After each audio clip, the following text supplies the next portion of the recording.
Marcos também tem 5 anos. Tá valendo a apresentação.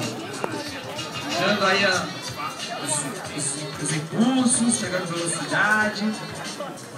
Alguns skatistas chamam esse movimento de remada, outros de pedalada.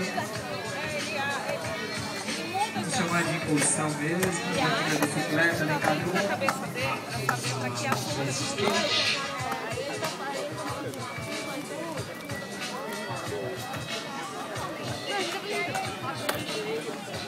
Nessa categoria temos ainda mais 2 competidores com 5 anos.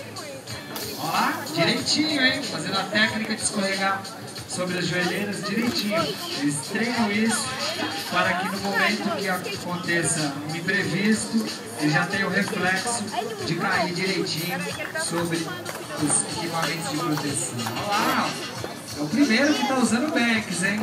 Lembre-se que é importante procurar usar toda a parte da pista, todos os obstáculos, todas as pistas. E é tempo encerrado, uma salva de palmas então para o Marcos.